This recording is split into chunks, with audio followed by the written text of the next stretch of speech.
ibijyanye no kuzamuka kwa essence byo birashoboka igihe intambara yahita ikomeza. Yewe nibyo navugaga nabongera gutumiza ibintu hanze. Hari ikintu watumaga abantu bagura online kikamara ukwezi ntibigutungure gitangiye kujya kimara 5, inzira zahindutse.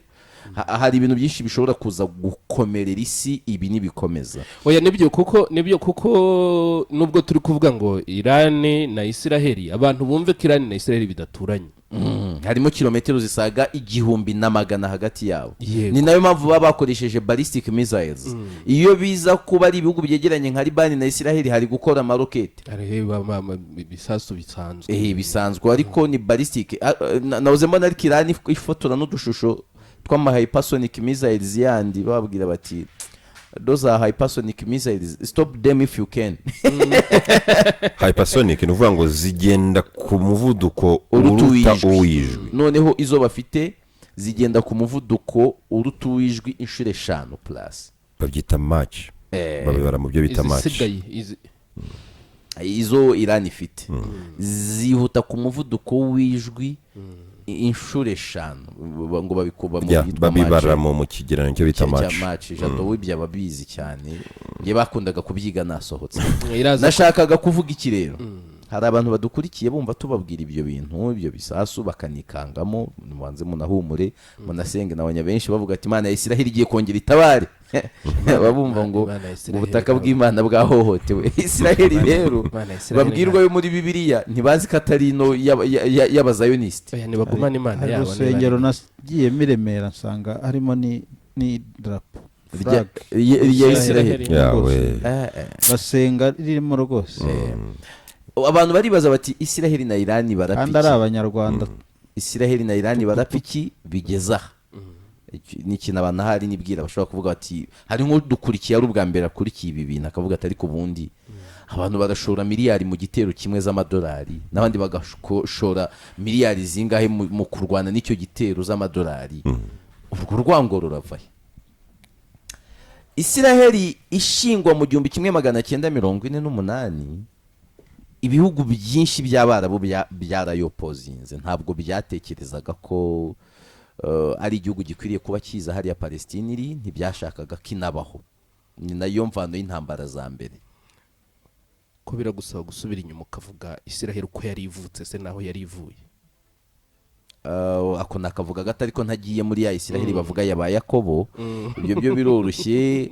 Nyuma y'intambara ya kabiri y'isi yose yajemo genocide yakorewe abayahudi cyangwa se Holocaust, hapfuye cyangwa hishwa abayahudi bagera kuri 6,000,000. Mu rwego rwo gukemura icyo kibazo basangaga abayahudi bari eparpillé cyangwa bari scattered, barakwirakwiriye hirya no hino mu Burayi. Kandi bamenaswa bicwa muri za Autriche, mu Budage, Polonye n'ahandi. Uburyo bwiza bwo kubarinda ko ibyo byakomeza kubabaho ari ukubashakira igihugu. Abo bayahudi basaga nkaho nta gihugu bafite magingayo. Birangira bafashe Palestine bayicaho igice bagiha Israel cyitwa Israel. Ibyo byakozwe mu 1948 ndetse Israel icyo gihe igira umuyobozi wa mbere witwaga David Ben Gurion, niwe wabaye minisitiri w'intebe wa mbere wa Israel. Ibihugu byinshi by'Abarabu n'ibihugu by'Abayisilamu byarabirwanyije to the core. Baravuga bati umuvandimwe wacu witwa Palestine arabangamiwe cyane, ntabwo ibari byo. Niko gutangira intambara za mbere kuri Israel. Igihugu cya mbere cyemeye ko Israel ari igihugu gikurikije amategeko kandi kwiriye kubiba hariya ni igihugu cyari cyarahakoloneje cyitwa Turukiya. Kwa kundi nababwiye intambara irangiye ibihugu byinshi byabaye ingaruzwa muheto. Turukiya yaravuze iti rwose uyu munsi ihanganye na Israel bikomeye, ariko icyo gihe yakomye yombi iravuga iti rwose urakaze neza, uri igihugu nk'ibindi, maze wihorere bambe ntihagire umuntu kuzonga. Turukibayeho. Igihugu cya kabiri cyavuze giti Israel ikwiriye gutura hari igatunga kandi gatungana ikanatunganirwa ni igihugu cyitwa Iran. Yewe no mu mizo ya mbere babanye neza koko, hatitawe ku ntera irimo hagati yabo. Diplomasi iraryoha ihinduka amata n'ubuki. Iyi diplomasi y'amaraso n'amasasu yaje nyuma. Habaye ikirero mu 1979 habayeho ikizwi nka Iran Revolution. Iran yari ifite umuyobozi wari umazeho iminsi witwaga Pahlavi, jada ndebera amazina ye neza, Sahed Pahlavi Zade. Akaba umuntu bafataga nk'uwashyizweho na Amerika kubera ko Iran ikize munsi y'ubutaka cyane, wari uri gusahura igihugu akungahaza Amerika, ariko na diplomasi ye ikaba yari mu nyungu za Amerika. Uyu Ayatollah mubona Khamenei, umuyobozi w'ikirenga, nibwo agatsiko ke kageze ku butegetsi icyo gihe, ntabwo aje ejo rero.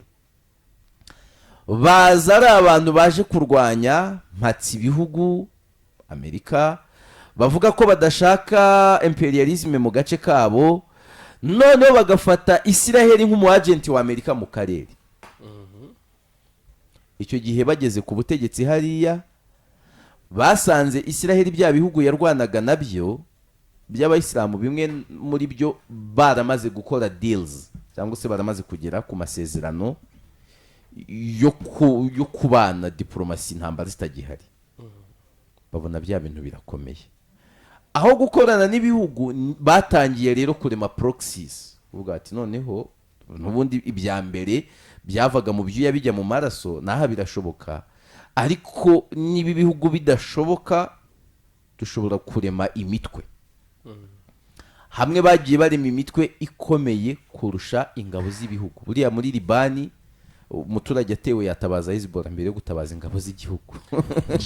Byatumye icyo cyende urahita ukomeza. Nijoro narwanye nacyo ndavuga, ariko ni gute igihugu gitunga igisirikare cy'igihugu kigatunga n'umutwe w'abarwanyi utari icyo gisirikare, byombi kabyemera kandi bikabana neza, ahubwo utanakomoka muri icyo gihugu, kuko Hezbollah ntabwo hari. Hezbollah yo ni inyaribani, ariko yashinzwe n'abanya ni nuko abahawutisi barakomeye kurenza igisirikare cya Yemen.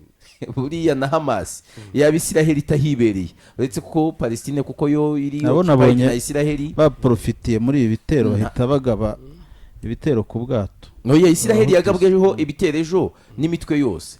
Iraq yabagabyeho ibitero, irangije inatanga integuza. Iraq inatanga integuza ngo Amerika iribeshya igafasha Isiraheli mu gusubiza Iran.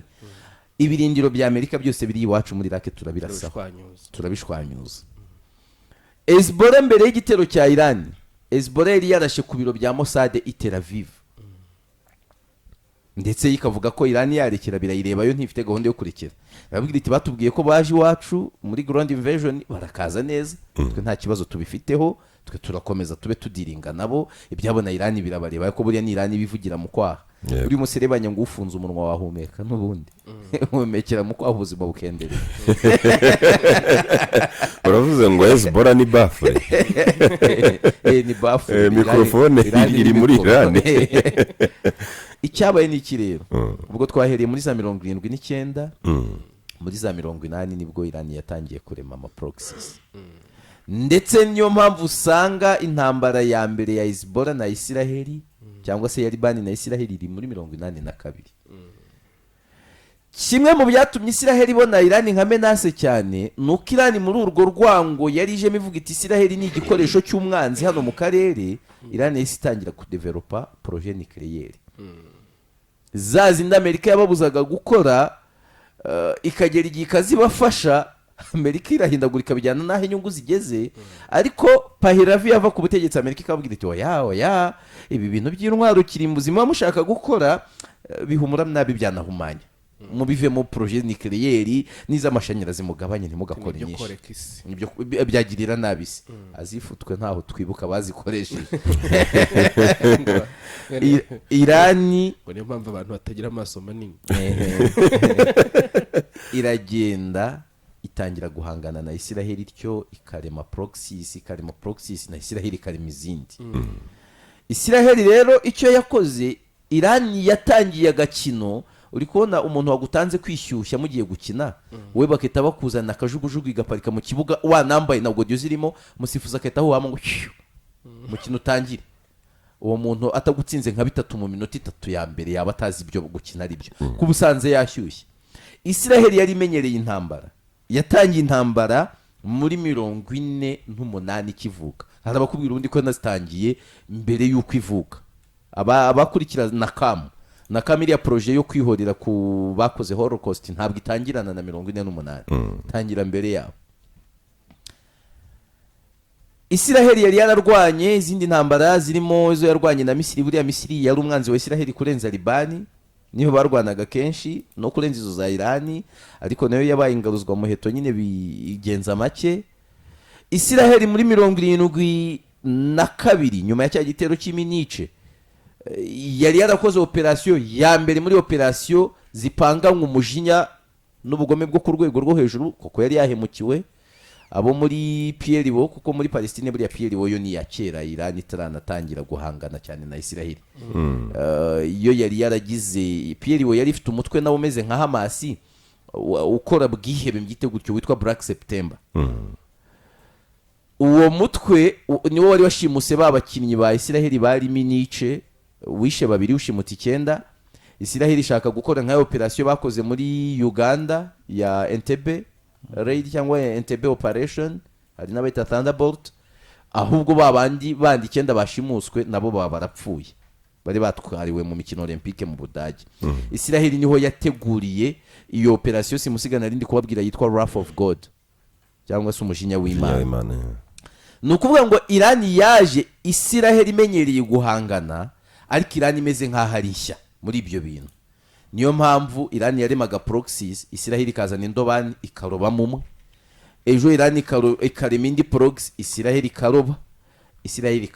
Ariko aho ibintu bigeze birakomeye kurenza uko byigeze bikomera mu mateka, kuko n'ubwa mbere Iran mu gihe cy'umwaka umwe ndetse mu gihe cy'amezi 5 gusa, ubwo 6 irashe 2 ku butaka bwa Isiraheli.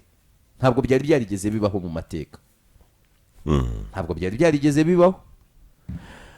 Ni ubwa mbere mu mwaka umwe Isiraheli yisanze iza kurwana intambara ebyiri. Bo bavuga ko bari kurwana kuri fronts zirindwi, ariko iza kurwana intambara ebyiri zikomeye, kuko Isiraheli na Libani bahirukaga kurwana bikomeye muri 2006. Uyu munsi twavuga ko ni third Israel-Lebanon war, kongeraho na Iran. Urebye mu magambo make naho ngaho urwango rwa Iran na Israel ruva, ubwo hakazamo n'intambara ya bino kuba kibamba ahantu ya influence. Israel ikeneye kuba influence muri Middle East, mu burasirazuba bwo hagati, Iran no gukina umwanya wayo neza. Rega position yahawe na Leta Zunze Ubumwe za Amerika hariye gutuma Amerika itongera kugenda direct ijya guhangana n'iyo mitwe y'Abarabu y'Abayisilamu, ahubwo igakoresha nyine ni nko gukina ibyo bita milieu récupérateur mu kibuga, ni nko gukina umukaseri hari nibyo ngibyo. Reka nkusaba kandi kantu, ubwira abantu impamvu Iran irwanirira Libani kandi Libani ari yegereye Isiraheli. Impamvu Iran irwanirira Libani hariyo twagikomojeho, iri ya Hezbollah iri hariya, Iran yayiremye. Iran yaremye iriya mitwe ku mpamvu ko yuko yo na Isiraheli harimo interane iri kure, gusekura Isiraheli bizajya biyivuna. Niyo mpamvu ubona iki gitero nk'ejo dushobora kuza twamaze kubona imibare mu buryo bw'amafaranga ngo ni igitero gihagaze angahe. Icyo ubushize Iran yagabye kuri Isiraheli ku itariki 14 z'ukwa kane, Isiraheli mu kuzibukira yakoresheje asaga miliyari na miliyoni 200 by'amadolari y'abanyamerika, kandi mu kuzibukira mu buryo bw'igisirikare birahenduka kurenza kugaba igitero burya. Wibaza icyo gitero Iran yagabye cyo cyari gihenze gite? kuvuga ngo kugira ngo Iran itere muri Israel byayisaba guca hejuru ya Iraq, birayisaba guca kuri Jordan, biragusaba guca kuri Kuwait, biragusaba guca muri Syria. Jordan ariko yatokowe, Jordania yatokowe kubera ko niho Israel yagiye ikoresha interceptinga bimwe, ibitangira akoresha ikirere cya Jordania. Biriya rero byacaga muri Jordania, ariko banza twe twanabivuze ejo ko mu bihugu bigomba kurengana hariya harimo Jordania, Kuwait ndetse na Bahrain na Yemen. Arabia Saudite iyo yarenganywa kubera Yemen, ibisasu bya Isiraheli bijya kureba abahawutisi ndetse n'abahawutisi bashaka gutumaho muri Isiraheli bakoresheje Arabia Saudite kuko bo Arabia Saudite isanzwe atari inshuti yabo ntabwo bayinginga mu gufata inzira yego barayiha babiha inzira hariya ubwo twizere ko abadukurikiye bamenye ibihagije